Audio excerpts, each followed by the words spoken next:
Hello everyone, I hope you all are doing good. आज हम करेंगे लॉजिकल रीजनिंग का पार्ट 3 और ये लास्ट पार्ट है। इससे पहले पार्ट 1 और पार्ट 2 में हमने कॉन्ट्रडिक्टरी और कॉन्ट्ररी एंड सब कॉन्ट्ररी प्रोपोजिशन ऑलरेडी पढ़ लिया है। तो आज हम यहाँ पे सब ऑल्टर्न डिस्कस करेंगे। कॉन्ट्रडिक्टरी में हमने कुछ इस तरह से पढ़ा था, ए ई आई ओ कि ए और ओ में कॉन्ट्रडिक्टरी होता है, ई और आई में कॉन्ट्रडिक्टरी होता है। कॉन्ट्ररी और सब कॉन्ट्ररी में हमने इस तरीके से पढ़ा था, कॉन्ट्ररी हमेशा ए और ई में होता है और सब कॉन्ट्ररी का रिलेशन आई एंड ओ में होता है। Means I and O means particular statements में होता है। ए और E that is universal statements में कौन सा होता है रिलेशन? कॉन्ट्ररी प्रोपोजिशन हमेशा यूनिवर्सल स्टेटमेंट्स में, और यहाँ पे sub contrary. Along with the rules we have done, if you have not seen that video, I would request you to watch part 1 and part 2 first, क्योंकि यहाँ पे कुछ questions ऐसे हैं, अगर आपने part 1 या part 2 नहीं देखा है तो आपको part 3 अच्छे से समझ में नहीं आएगा।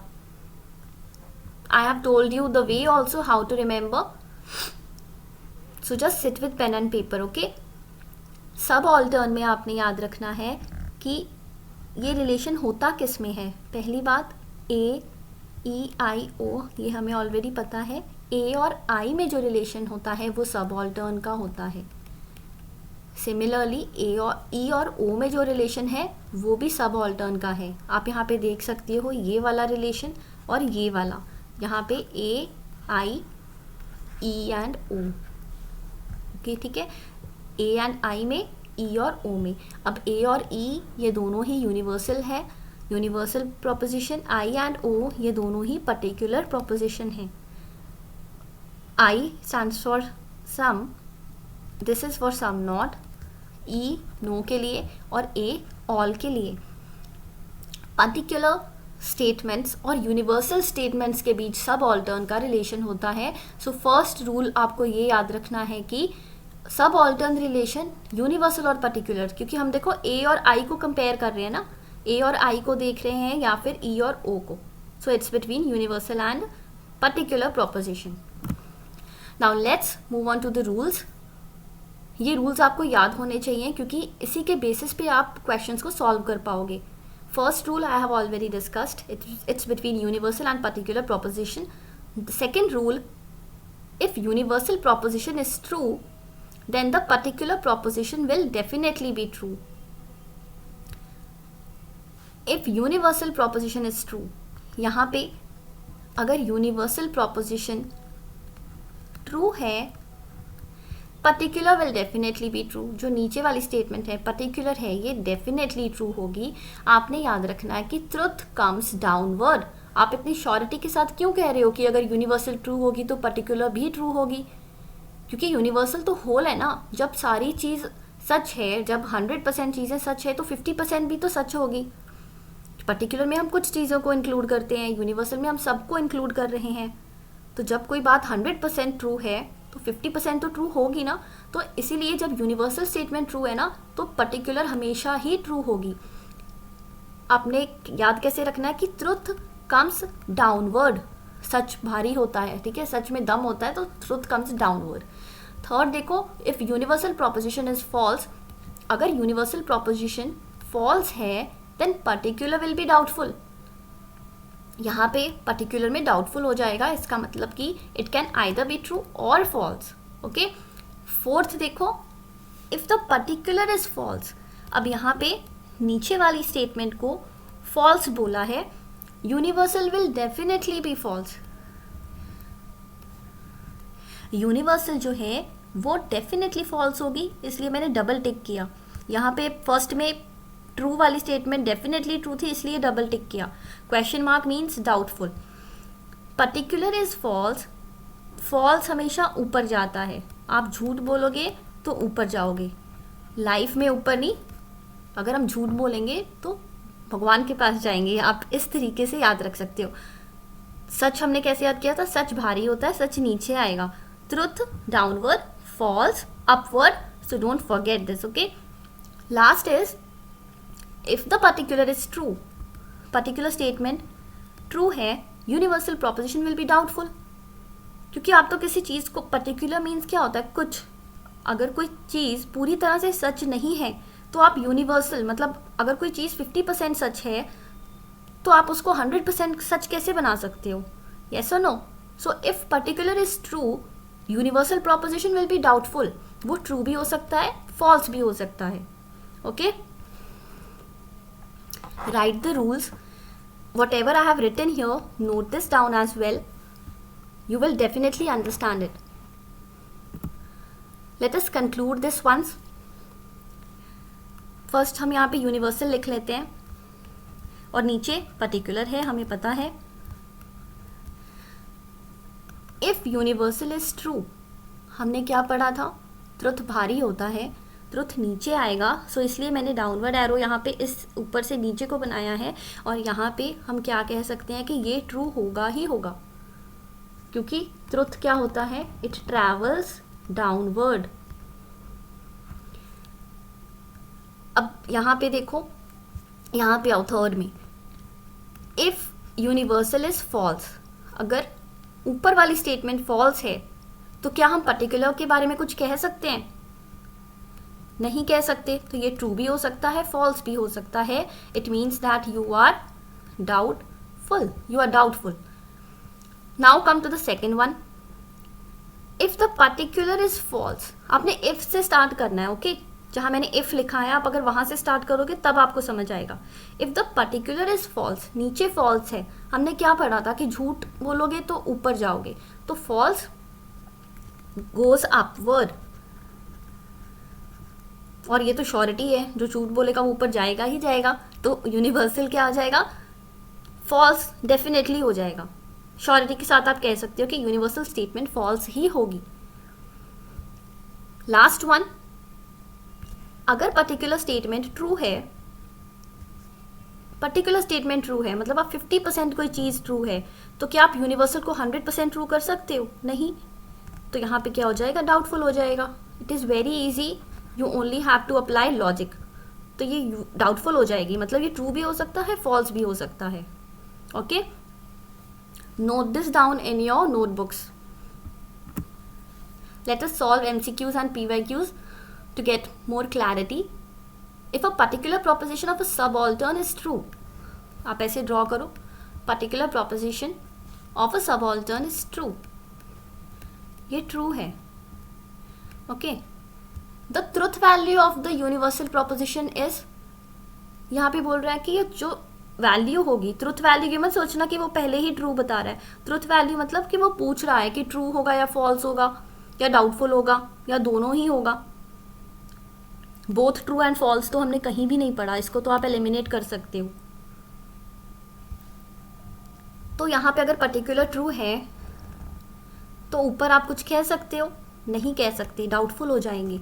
तो यूनिवर्सल प्रोपोजिशन क्या हो जाएगी? डाउटफुल. क्योंकि हमने क्या पढ़ा था कि ट्रुथ ऊपर से नीचे आता है, सच भारी होता है. अगर यूनिवर्सल ट्रू होती ना, अगर यहाँ पे यूनिवर्सल में लिखा होता ट्रू, तब यहाँ पे 100% ट्रू हो जाता. बट यहाँ पे पर्टिकुलर स्टेटमेंट ट्रू है, तो आप 50% कोई चीज़ सच है तो आप उसको 100% सच तो नहीं कह सकते. जब कोई चीज़ 50% से आप 100% पे श्योरिटी के साथ नहीं जा सकते. आप 100% से 50% पे श्योरिटी से आ सकते हो. ओके, तो ये इसका आंसर हो जाएगा doubtful. If a particular proposition of a subaltern is true is false, particular proposition of a subaltern is false, then the corresponding universal proposition will be. अब ये तो आप बता सकते हो. जस्ट थिंक क्या होगा? पर्टिकुलर है वो फॉल्स है, तो यूनिवर्सल क्या हो जाएगा? हमने अभी पढ़ा था फॉल्स झूठ बोलेंगे तो ऊपर जाएंगे, श्योरिटी के साथ ऊपर जाएंगे. यस, तो यहाँ पे फॉल्स डेफिनेटली हो जाएगा. तो इसका आंसर क्या होगा? B. Okay, this will be your answer. Now let's solve few PYQs. If the statement some animals are not birds, सबसे पहले आइडेंटिफाई करो कि ये कौन सी स्टेटमेंट है, यूनिवर्सल है या पर्टिकुलर है. सम लिखा है कुछ, तो ये पर्टिकुलर हो गई. पर्टिकुलर नेगेटिव है या नहीं वो आपको अभी वैसे अगर हम देखें तो पर्टिकुलर नेगेटिव है क्योंकि नॉट आ रहा है, ठीक है। तो ये कौन सी स्टेटमेंट हो गई? फर्स्ट ऑफ ऑल पर्टिकुलर तो है, बट ए ई आई ओ में ये कौन सी स्टेटमेंट है? सम नॉट कहाँ पे होता था? ओ में, तो ये ओ वाली स्टेटमेंट है, ओके। तो आप ऐसे बना लो, यहाँ पे पर्टिकुलर स्टेटमेंट यहाँ पे क्या दिया है? फॉल्स दिया है। और ये कौन सी स्टेटमेंट है? सम नॉट वाली है, क्योंकि ऐसे थी ना, 2 लाइन्स थी, ऐसे थी, यहाँ पे ए था, ई आई एंड ओ, तो हम इसकी बात कर रहे हैं, ओ की, सम नॉट की। Which of the following statements can immediately be inferred to be false? तो इसमें से फॉल्स कौन सी हो जाएगी? अब अगर ये ओ वाली स्टेटमेंट है तो ये ई वाली स्टेटमेंट है, हमें पता है, क्योंकि ई के नीचे ही ओ है। तो यहाँ पे पूछा कि फॉल्स कौन सी हो जाएगी? हमें पता है कि अगर पर्टिकुलर फॉल्स है तो फॉल्स झूठ बोलोगे तो ऊपर जाओगे, तो ये डेफिनेटली फॉल्स होगी। और ई वाली स्टेटमेंट मीन्स नो वाली statement, okay, E stands for no. तो यहाँ पे आंसर क्या हो जाएगा आपका? No animals are birds, okay, option B. Second question, if you are understanding it very clearly, अगर आपको अच्छे से समझ में आ गया है, pause the video and try to answer it yourself. आप खुद से सॉल्व करो, फिर देखो कि आपका आंसर सही है या नहीं, okay. If the statement some animals are birds, सबसे पहले देखो कि ये कहाँ पे फॉल कर रही है ये स्टेटमेंट। सम है तो मीन्स पर्टिकुलर है, तो ये आई हो गया। तो हम यहाँ पे ए आई बना लेते हैं। इन्होंने बोला है कि पर्टिकुलर वाली स्टेटमेंट क्या है? फॉल्स है, फॉल्स बोला है इसको। Which of the following statements can be immediately inferred to be false? This is also easy. False नीचे ऑलरेडी है, तो फॉल्स बोलोगे, झूठ बोलोगे तो ऊपर जाओगे, तो ये भी फॉल्स हो जाएगी definitely. A stands for all, तो all animals are birds, option D will be your answer. Third question, all cricketers are rich persons, क्या दिया है? ट्रू।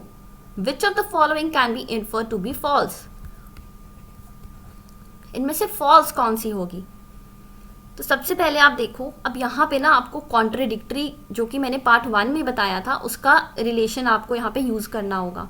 कॉन्ट्रडिक्टरी में हमने ऐसे पढ़ा था, यस, अगर ये ट्रू होगा तो ये फॉल्स होगा ही होगा, ओ फॉल्स हो जाएगा, क्योंकि ए ट्रू है, कॉन्ट्रडिक्ट कर रहा है, तो ए ट्रू है तो ओ फॉल्स होगा। अब अगर हमने अभी क्या पढ़ा सब ऑल्टर में, अगर ओ फॉल्स होगा, झूठ बोलोगे तो ऊपर जाओगे, तो ई भी फॉल्स हो जाएगा। ओ वाली स्टेटमेंट होती है सम नॉट, ई होता है नो, तो आपको देखो सम नॉट और नो कहाँ पे है? सम नॉट और नो, यहाँ पे आपने,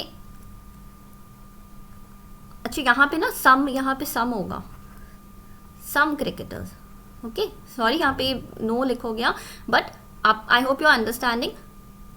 नो और सम नॉट देखो कहाँ पे है? ए एंड सी ऑप्शन, तो नो ये रहा, और some cricketers are not rich persons, तो A and C is your answer, okay. कैसे किया? यहाँ पे कॉन्ट्रडिक्टरी का रिलेशन यूज हुआ। अगर आपको कॉन्ट्रडिक्टरी का रिलेशन नहीं पता, you can watch part 1। A true था इसलिए ओ फॉल्स हो गया, और यहाँ पे हमने ई और ओ में सब ऑल्टर्न यूज किया है, मतलब एक ही क्वेश्चन में 2 रिलेशन यूज हो रहे हैं, कॉन्ट्रडिक्टरी प्लस सब ऑल्टर्न। अब ओ फॉल्स था तो फॉल्स ऊपर जाएगा, तो ई भी फॉल्स हो गया। और इन्होंने पूछा था कि कौन से 2 स्टेटमेंट्स फॉल्स होंगे, क्योंकि यहाँ पे ऑप्शंस दिए हुए थे आपको। तो ए, जो कि no cricketers are rich persons, और सम नॉट वाली स्टेटमेंट्स कौन सी है? C, some cricketers are not rich persons, okay. Question 4, if the statement some cricketers are fast bowlers is given as false, यहाँ पे some cricketers are fast bowlers particular statement है, इसको false बोला है, then which of the following could be immediately inferred to be false? इसमें से immediately कौन सी false हो जाएगी? ये आई वाली स्टेटमेंट थी, देखो यहाँ पे नॉट नहीं है कहीं पे भी, तो ये आई वाली स्टेटमेंट है, और आई के ऊपर क्या होता है? ए स्टैंड्स फॉर ऑल, नीचे फॉल्स है, झूठ बोलोगे तो ऊपर जाओगे, डेफिनेटली ऊपर जाओगे तो फॉल्स, अपवर्ड्स। तो यहाँ पे ऑल वाली स्टेटमेंट देखो, ऑल वाली स्टेटमेंट सिर्फ एक जगह है। This is your answer. Now the last question, if the statement some animals are birds, कौन सी स्टेटमेंट है? सम लिखा है तो पर्टिकुलर है। पर्टिकुलर अफर्मेटिव है या negative? Affirmative. Particular affirmative means I वाली स्टेटमेंट है, तो हम ए लिख लेंगे और आई लिख लेंगे, क्योंकि सब ऑल्टर्न तो हम ऐसे ही देखते हैं ना, ए और आई या फिर ई और ओ, इस वे से देखते हैं। तो some animals are bird is given as false, means ये वाली जो स्टेटमेंट है इसे फॉल्स कहा है। ओके, एक बार हम इसे भी लिख लेते हैं, ई और ओ। अब यहाँ पे which of the following could be immediately infer to be true, अगर ये फॉल्स है तो अगेन कॉन्ट्रडिक्टरी में हम क्या कह सकते हैं कि ये ट्रू होगी, क्योंकि हमसे ट्रू पूछा है ना कि ट्रू कौन सी होगी। तो कॉन्ट्रडिक्टरी अगर हम अप्लाई करें तो ई क्या हो जाएगा? ट्रू। अब हमने सब ऑल्टर्न, यहाँ पे सब ऑल्टर्न अप्लाई होगा। सब ऑल्टर्न में हमने क्या पढ़ा था कि ट्रुथ कम्स डाउनवर्ड, तो ओ क्या हो जाएगा? ट्रू हो जाएगा। और ओ वाला रिलेशन होता है सब नॉट, ई होता है नो में। तो आई से देखो हम पहले ई पे गए कॉन्ट्रडिक्टरी यूज करके, आई अगर फॉल्स था तो ई जो कि उसको कॉन्ट्रडिक्ट करेगा, तो ये ट्रू हो गया। अब ई ट्रू है तो सच भारी होता है, सच नीचे आएगा, तो ई से सच कहाँ पे आ गया? ओ पे आ गया। और हमसे पूछा क्या था कि ट्रू कौन सी होगी, तो ई और ओ आपकी ट्रू स्टेटमेंट हो जाएगी। और ई हमें पता है नो के लिए होता है, ओ होता है सम नॉट के लिए। तो अब आप नो और सम नॉट देखो कहाँ पे है, ये रहा नो और some not. So B and C will be your answer, that is the last option. Okay okay, one more question is there, इसे भी कर लेते हैं। No philosophers are industrialists is given as true, तो पहले हम लिख लेते हैं AEIO, no philosophers are industrialist means ये वाली स्टेटमेंट, इसको क्या कहा है? True. Then which of the following can be immediately infer to be true. अब अगर ई ट्रू है, हमें पता है सच नीचे आता है, सच नीचे आएगा तो ओ ट्रू हो जाएगा। ओ किसके लिए होता है? सम नॉट के लिए। ओके, सो ट्रू पे सच भारी होता है, यस नीचे आएगा, तो सम नॉट। सम नॉट देखो कहाँ पे है, यहाँ पे क्या था? नो फिलोसफर्स आर इंडस्ट्रियलिस्ट्स, यहाँ पे क्या हो जाएगा? Some philosophers are not industrialists. Okay, option D is your answer. With this we come to the end of the video. I hope you have noted down all the rules. जो भी 3 parts हमने किए हैं सबको आप अच्छे से short में नोट डाउन कर लो, so that you can revise before the exam. Okay, thank you very much. We'll come again with another video. Till then, keep studying, stay happy. Bye bye.